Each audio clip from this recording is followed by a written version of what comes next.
Bonsoir à tous, je suis ravi de vous retrouver pour une nouvelle émission exceptionnelle avec une volleyeuse exceptionnelle. Regardez ce qui vous attend.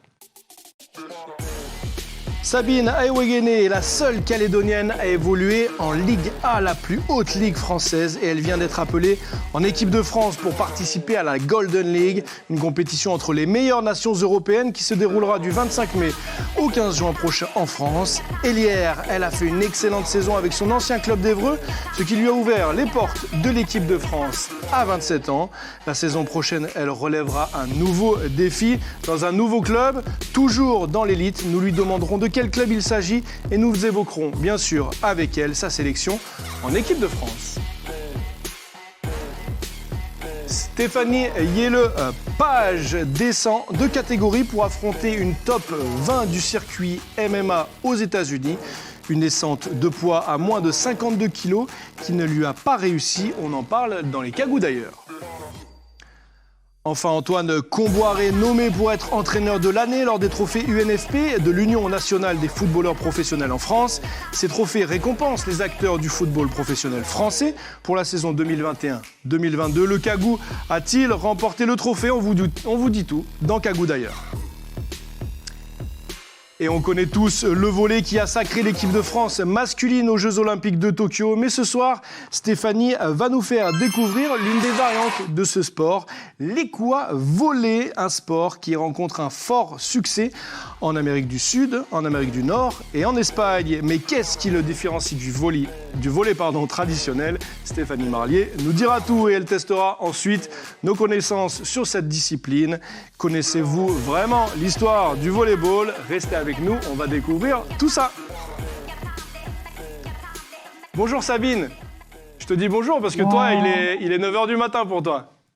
9h30. Oui, bonsoir. Alors, tu es en stage avec l'équipe de France pour préparer la Golden League. Tu sors du petit déjeuner et tu es retenu pour participer à la compétition. Comment tu vis ce moment ? Je suis contente. C'est le petit déjeuner, ça a été ? Oui, ça a été. Ok, ça va. Dis-moi, équipe de France, pour toi, c'est une fierté. Comment tu as ressenti quand on t'a appelé ? Honnêtement, je m'y attendais pas du tout. Alors, j'étais choquée quand on m'a envoyé la convocation. Mais après ça, ouais, effectivement, je suis heureuse. Ok. Depuis le 5 mai, vous êtes à Rennes pour le dernier stage de préparation. Vous étiez 19 au départ, maintenant vous êtes 14. Voilà, on fait appel à plus de joueuses et il y en a quelques-unes qui sont retenues. Tu fais partie de celle-ci. Est-ce que c'était un objectif pour toi, l'équipe de France ? Oui, quand même, au départ, quand je suis arrivée, c'était mon objectif personnel et tout, mais je n'osais pas le dire quand on me parlait de l'équipe de France, parce que c'est vrai que l'équipe de France, c'est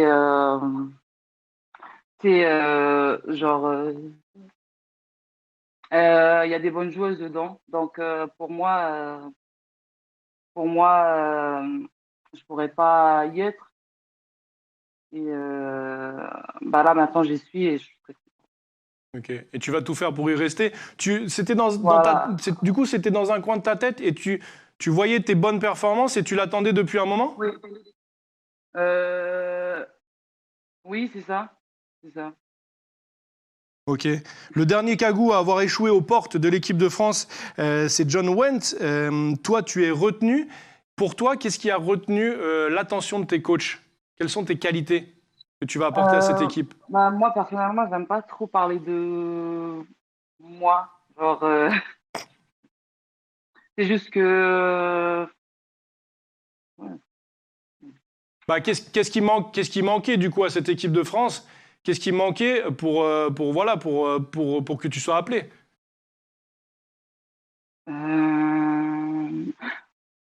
Bah, je ne sais pas, honnêtement, je ne sais pas. Ok. En tout cas, félicitations encore à toi. Une petite question.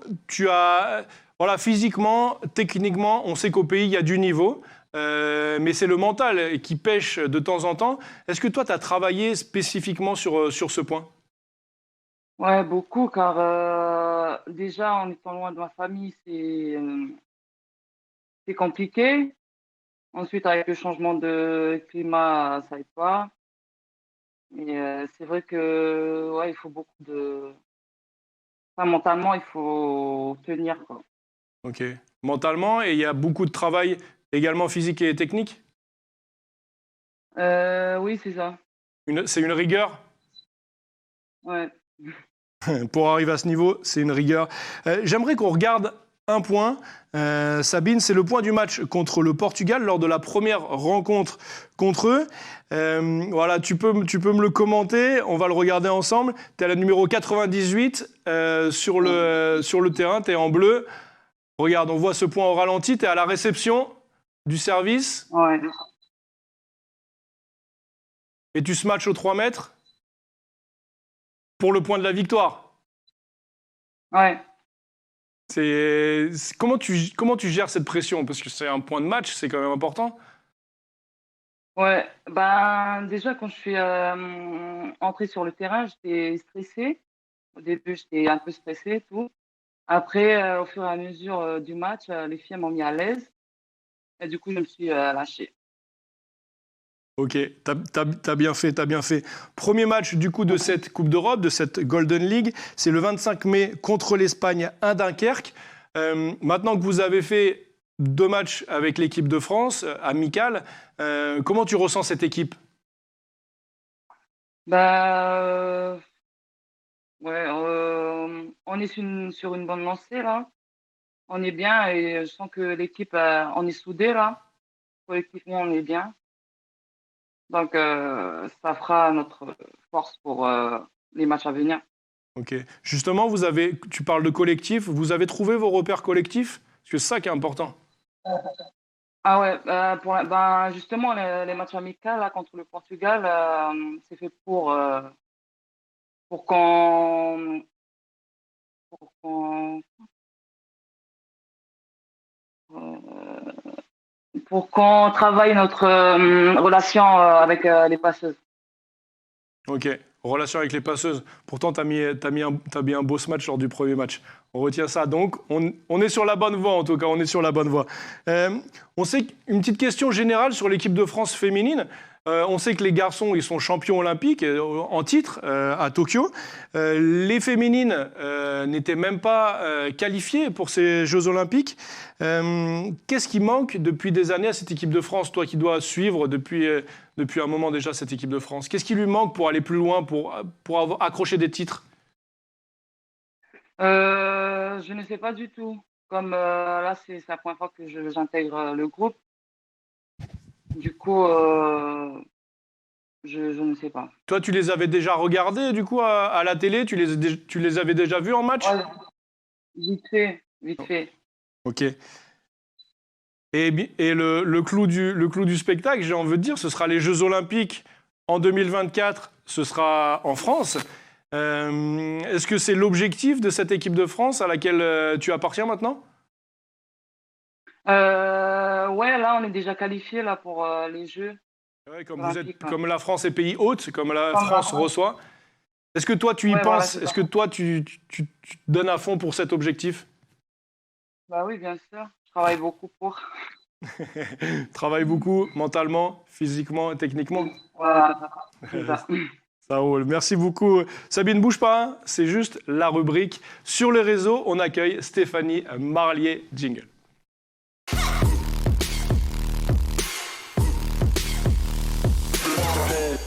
Bonsoir Adrien. Salut Steph. Bonjour Sabine. Alors Bonjour. Alors, comme tu le disais en début d'émission, Adrien, ce soir, je vais vous parler de l'équavolley. Équa, c'est pour Équateur. Donc, en fait, D'accord. c'est simplement une variante du volleyball qui est née donc dans ce pays. Donc même si c'est dans ce pays le football est le sport roi, l'équavolley c'est l'un des sports les plus populaires de sa capitale, qui est Quito. Tous les parcs là-bas possèdent des terrains dédiés à cette pratique. Alors la configuration du jeu est semblable à celle du volley, je dirais traditionnelle. Il y a quand même quelques variantes, je dirais. Donc l'équipe elle est composée de 3 joueurs. Donc là sur les côtés en dessous le filet c'est les 2 arbitres. Ok. Donc il y a 3 joueurs qui doivent couvrir la même superficie qu'une équipe de 6 joueurs, donc soit 18 mètres de long par 9 mètres de large. Le filet, il est beaucoup plus haut, 2,85 Mais m. j'avais même pas vu qu'il y avait un filet. Oui, il y a un filet, Ah c'est oui. transparent, mais il y a quand même un filet, 2,85 J'ai m. cru qu'ils jouaient sans filet, je comprenais pas leur délire. Non, normalement, on dit dans le volleyball normal, c'est 2,43 m pour les hommes et 2,24 m pour les femmes. Là, il est à Ok. 2,85 m. Ok. Que ça soit homme ou femme, c'est 2,85 m. Ok. Voilà, donc on retrouve aussi dans ce sport la passion pour le football, parce que comme vous l'avez vu en début, donc ils utilisent un ballon de foot. Ok. Donc D'accord. ça change. Donc c'est un ballon qui est beaucoup plus dur et beaucoup plus lourd. Plus lourd, ouais. Donc il faut quand même s'habituer.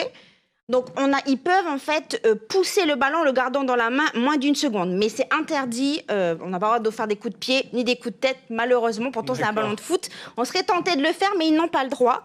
Donc autre différence notable de l'équavolley, c'est que les équipes féminines peuvent rencontrer les équipes masculines. Ah ouais, je pense que comme il n'y a pas besoin de... Enfin, il y a pas besoin... On peut pas se matcher, en fait. Bah, Du coup, il y a moins de différence, quoi. ils peuvent quand même se matcher, mais en fait, compte, on va dire qu'ils peuvent se rencontrer. Donc, il faut savoir par contre qu'il n'y a que 2 sets. Ok. Donc, comparé au volleyball classique où il y en a 3, c'est 2 sets de 15 points. Ok. Donc, il faut remporter les 2 sets. En cas, donc, si les 2 équipes remportent chacune un set, eh bien, si elles décident de faire un 3e set, il y a le 3e set. Sinon, bah, il reste comme ça. D'accord. Voilà, on va dire ça comme ça. Ok. Donc, par contre, c'est vrai que c'est une discipline qui est beaucoup moins technique car elle est davantage basée sur le positionnement en fait des joueurs. Ouais, et quand même moins technique, je dirais, que le volleyball que l'on connaît. Ah oui, il se match, Voilà, quand même. oui, ils se matchent quand même. Oh. Donc voilà, c'est vraiment le positionnement et la mobilité des joueurs qui est importante donc ce volleyball-là. Et puis, en tout cas, il fait fureur, tu l'as dit, en Amérique du Nord, du Sud et en Espagne aussi depuis 1943. Ah oui. Le premier championnat national, il s'est tenu en 58. Ok. Sachant qu'il y avait des tournois dès 1944 qui étaient organisés dans les quartiers, parce que voilà, c'est très populaire, mais Bah c'est oui. avec un ballon de foot, et ça change. Hein. Ok. En tout cas, Sabine, je sais pas si tu es d'accord avec moi, mais le filet, il est pas tendu. Donc c'est pour ça qu'ils peuvent se matcher à cette hauteur-là. S'il est tendu quand même, Adrien, c'est une mauvaise foi. Non, il est tendu quand il se match, on voit très bien qu'il est Oh pas tendu. là là là là là là. Je pense que Sabine, c'est pas pareil lors de ces matchs officiels. Hein. Merci beaucoup, Steph, C'est pour nous moi. avoir fait découvrir cette pratique, le Volley. volley. Ça marche, on retient. Retour avec toi, Sabine. Du coup, on va parler maintenant de ta carrière en club. On va arrêter de faire durer le suspense pour ceux qui ne le savent pas. L'équipe avec laquelle tu es évolué descend d'une division. Donc, du coup, tu as donc des propositions de clubs de l'élite, de Ligue A. Et tu as choisi Chamalières. Pourquoi ? Parce que c'est une équipe que j'avais déjà joué auparavant quand j'étais encore en élite à Clamart. Et c'est une équipe aussi assez typique. Il n'y a que des filles des îles, un peu de Cameroun, comme ça. Et j'aime bien aussi l'équipe. Ok. Et du coup, tu vas retrouver des filles avec qui tu es en équipe de France, c'est ça ? Oui, c'est ça. Ok. Est-ce que du coup, ça va être positif pour toi, pour t'acclimater ? Est-ce que ça a fait partie de ta décision ? Oui, aussi. Changer un peu d'air. Ok. Un peu de Paris, Évreux. Ok. Chamalières, hein, c'est un club, c'est à côté de Clermont-Ferrand, dans le centre de la France. La France. C'est ça. Quel est l'objectif du club ? Parce que c'est un club avec qui vous avez lutté pour le maintien avec Évreux la saison dernière. Du coup, quel est l'objectif de Chamalières la saison prochaine ? Là, c'est toujours le maintien. Toujours le maintien en Liga, là. Après, peut-être dans 3-4 ans, pourquoi pas essayer Déjà le plus haut niveau, encore au-dessus. Ok. Essayer de jouer les playoffs, c'est ça? Ouais, c'est ça, les playoffs. Ok. Les playoffs, c'est donc du coup la première partie des équipes qui sont dans la première partie au championnat qui se font une compétition pour savoir qui est premier. Ok. Est-ce que tu as eu forcément une discussion avec le coach? Qu'est-ce qu'il attend de toi? Ben, il m'a pas mis de pression, genre, il m'a juste dit de jouer comme je sais le faire. Et voilà. Donner le meilleur de moi-même. Ok. Il t'a mis aucune pression. Non, Ok. non. Et donc du coup, pourquoi il t'a recruté? Pour mettre des grosses matchs comme face au Portugal en dernière seconde de match. Merci beaucoup, Sabine. On te suivra en tout cas à Chamalières, sache-le. On va passer maintenant à notre rubrique Cagou d'ailleurs.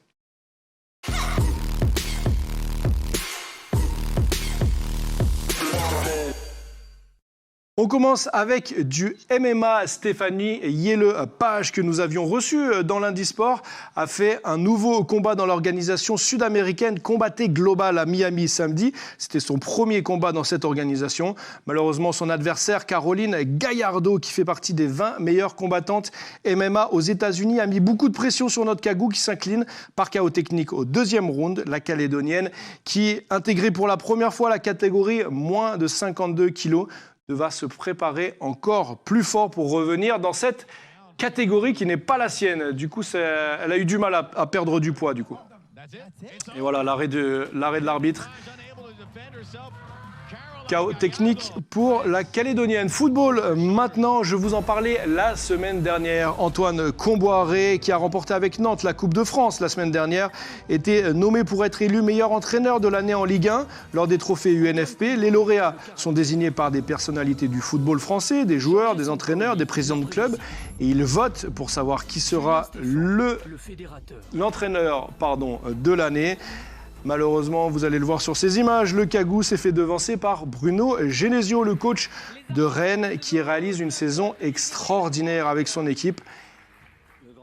Et pour info, c'est Bruno Genesio, vous voyez en bas à gauche, qui du coup remporte ce trophée. Et pour info, pour la 3e saison consécutive, le meilleur joueur de Ligue 1, je vous le donne en 1000, c'est Kylian Mbappé. Voilà, comme ça, vous savez tout. Retour au volley avec Sabine. Tu es partie en 2019 de Calédonie pour faire sport-études. 2009. Pourquoi avoir choisi de partir à l'étranger? Bah, déjà, de base, je suis venue pour les Volleyades avec la sélection de Calédonie. De là, j'étais repérée. Après, je suis allée à Watini faire mes études là-bas et sport aussi parce qu'il y avait ma famille là-bas. Ok. Et du coup, ouais, ça change un peu du pays. Est-ce que ça a été simple d'intégrer des équipes? Tu as parlé de Clamart, après il y a eu Évreux. Est-ce que ça a été simple? Moi, au début, à chaque fois que j'intègre une équipe, j'étais un peu stressée, voir comment ça se passe dans l'équipe. Et comme moi, je suis timide aussi, du coup, ça aide pas beaucoup. Mais bon, je me suis habituée et je m'intègre facilement dans l'équipe. Ok. Il a fallu travailler fort pour toi. Ça a été compliqué venant de Calédonie. Ça a été un autre niveau à passer. Oui, il faut travailler beaucoup, car loin de la famille, c'est pas facile. Même mentalement, il faut tenir le coup. Ok, j'imagine. Le volleyball, c'est un sport qui est très pratiqué sur le territoire. Pourquoi il n'y a pas plus de volleyeuses à ton niveau ou de volleyeurs à ton niveau? Car effectivement, déjà, la Nouvelle-Calédonie, c'est loin de la France. On est loin euh, et c'est dommage qu'on peut pas avoir des joueurs et joueuses de chez nous, car il y a beaucoup de potentiel, je pense. Ouais, il y a beaucoup de potentiel au pays. D'ailleurs, il y a le président de la Ligue de volleyball, Jean-Pierre Ewané, et son secrétaire général adjoint, Alan Mataele, qui sont sur le territoire métropolitain. L'objectif, c'est justement de faire progresser le volley au pays. Tu les as eus en visioconférence. Qu'est-ce que vous vous êtes raconté? Oui, j'ai eu le président là hier soir. On s'est parlé un peu et il m'a parlé un peu des joueuses et joueurs qu'il allait voir pour les Jeux du Pacifique là et travailler un peu avec eux pour voir comment ça se passe dans leur club. Okay. L'objectif, c'est de te faire revenir pour les Jeux du Pacifique pour aider l'équipe de Nouvelle-Calédonie? Ben là, vu qu'ils ont décalé les Jeux au mois de novembre, du coup, je pourrais pas être là car on est en pleine compétition. C'est en pleine saison. En pleine saison, ça va être compliqué. Ok, écoute Sabine, merci beaucoup à toi de t'être rendue disponible. Tu restes avec nous, un petit défi. Comme ça, on va voir si on s'y connaît tous les deux en volleyball, en règle générale. Merci beaucoup. On accueille Stéphanie de nouveau. Jingle.